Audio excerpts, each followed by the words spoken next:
नमस्ते रुजुता जी। नमस्ते honourable Modi ji. Thank you very much. यहाँ आके आपके साथ आप सबके साथ मिलके और खास करके आपके साथ बातें करके बहुत अच्छा लगा। मुझे तो यही लगता है कि थैंक्स टू यू आज दाल चावल घी को अप्रूवल मिल रहा है हर एक घर में। नहीं तो हम पहले यही सोचते थे कि फ्री में अपनी दादी नानी ज्ञान बांट रही है तो उसको क्यों रुजुता जी, सुने। आपका जो ईट लोकल थिंक ग्लोबल का जो मंत्र, मैं समझता हूं आज के लिए तो भारत के लिए बहुत एकदम से मेल खा रहा है। और ये काफी कुछ जो मैं बताता रहता हूं वोकल फॉर लोकल, और उसको भी एक प्रकार से बल दे रहा है। और बिल्कुल। आप तो हमेशा ईट लोकल के मंत्र को लेकर के हमेशा अपनी बात बताती हैं, और लोगों को आपकी बातों में रुचि भी है। तो मैं जरूर चाहूंगा कि आज बहुत बड़ी मात्रा में जब लोग सुन रहे हैं, तो ईट लोकल के पीछे आप क्या कहना चाहती हैं? ईट लोकल के पीछे मैं वही कहना चाहती हूँ जो आपने अब भी कहा कि हमारे यहाँ हमेशा कहा गया है कि सर्वजन सुखाय सर्वजन हिताय। तो जब हम लोकल खाएंगे तो हर कोई अलग अलग खाता है, तो उनके यहाँ का जो खाना है उनके रीजन के हिसाब से जो वहाँ पर बनता है वही लोग खाते। अगर खाएंगे तो वहाँ के फार्मर्स के लिए या वहाँ के लोकल इकोनॉमी के लिए भी अच्छा है, और ओवरऑल अर्थ के इकोलॉजी के लिए भी अच्छा है, और हमारे हेल्थ के लिए तो अच्छा है ही। और ये नहीं होना चाहिए कि जब तक के कोई हैश टैग में हमारे ही खाने को हमारे सोशल मीडिया पर नहीं दिखाता तब तक हम लोग उसकी वैल्यू नहीं करते। जैसे कि घी को देख लीजिए आप। Ghee by the way PM sir, अभी आजकल यूएस में सबसे गूगल्ड वर्ड है how to say ghee. That's the most googled word.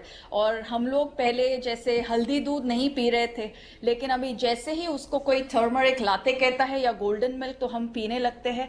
इसीलिए आपका ये जो इनिशिएटिव है वोकल फॉर लोकल, वो बहुत महत्वपूर्ण है, क्योंकि फिर हम हमारे ही भाषा में हमारे ही खाने को और उसके वैल्यू को पहचानेंगे। देखिए रुजुता जी, मैं कोरोना के माहौल के कारण मैं मेरी माँ से कोशिश करता हूँ हफ्ते में एक दो बार बात हो जाए। और जब भी मैं माँ से बात करता हूँ तो तुरंत वो मुझे पूछती है कि बेटा तू हल्दी लेता है कि नहीं लेता है। वो वेरी गुड। तुरंत तुरंत मुझे पूछती है हल्दी लेता है कि नहीं लेता है। तो आपकी बात सही है। अच्छा, आपका जो फिटनेस का मंत्र है, और मैं समझता हूं ये मैसेज बड़ी ताकत रखता है। आप कहती है don't lose health, lose weight. जरा समझाइए क्या कहना चाहती हैं आप? मुझे यही लगता है कि हम बहुत बार वजन कम करने के कोशिश में हेल्थ गवा देते हैं, रात की नींद गवा देते हैं, दिन का चैन चला जाता है, और इश्क विश्क भी नहीं हुआ होता, बस डाइट पे रहते हैं। तो मुझे यही लगता है कि लोगों को ऐसी कोई भी चीज नहीं करनी चाहिए जिससे रातों की नींद और दिन का चैन हराम हो जाए। जस्ट नॉर्मल खाना जो हमारे घर पर बनता है, रोटी सब्जी दाल चावल पोहा उपमा, नून चाय जैसे कश्मीर में पिया जाता है, हर एक रीजन की हमारे यहाँ पर स्पेशलिटी है। तो अगर घर का खाएंगे, पैकेट में से कम खाएंगे, और अभी 2020 भी चल रहा है, तो मेरे हिसाब से अगर हमारे जो पुरुष वर्ग है वो भी अगर हमारे साथ महिलाओं के साथ घर पर हमारे किचन्स में काम करेंगे, तो हम लोग पैकेट में से कम खाएंगे, अपने ही किचन से ज्यादा खाएंगे, तो सेहत ऐसी ही बनी रहेगी। डिफॉल्ट में हम लोग अच्छी सेहत बना पाएंगे। तो लेकिन रुजुता जी, एक तरफ फिटनेस, एक तरफ डाइटिंग, सारा माहौल ऐसा बना हुआ है। उस समय अगर आप ईट मोर वाली बात करती है। देखिए, आपकी माँ जी जब आपको ये पूछती है कि आपने हल्दी ली कि नहीं, तभी आपको आपको उन्होंने और एक सीख दी होगी, जो मैं आपको गारंटी देती हूँ कि ये 100% आप दोनों में ये बात हुई होगी। शायद जब आप छोटे होंगे आपने मे बी 2-3 चपाती खा ली होगी, और आपने कहा होगा आज मैंने 3 चपातियां खा ली।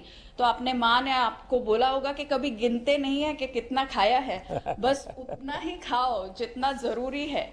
और जो खाते हो वो आराम से चबा चबा के खाओ।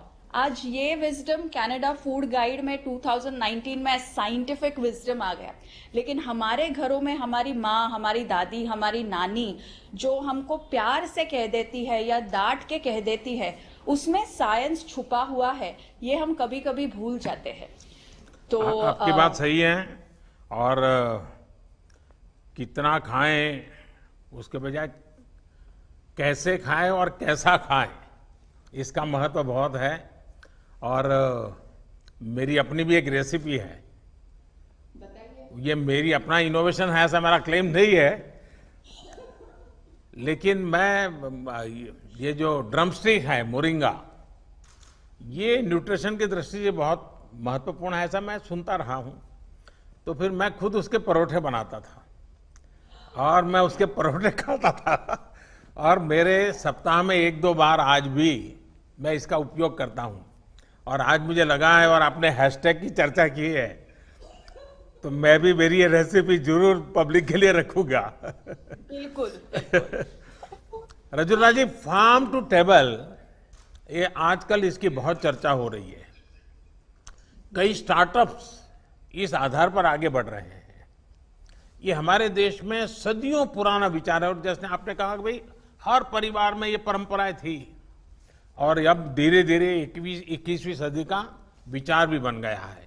मुझे पक्का विश्वास है कि आप जिन बेसिक चीजों को, यानी बैक टू बेसिक एक प्रकार से कहें, उसको प्रमोट कर रही हैं, और आपकी बात ज्यादा से ज्यादा लोगों तक पहुंचे, ये बहुत अच्छा होगा। और मुझे अच्छा लगा आज आपसे बातें कर करके।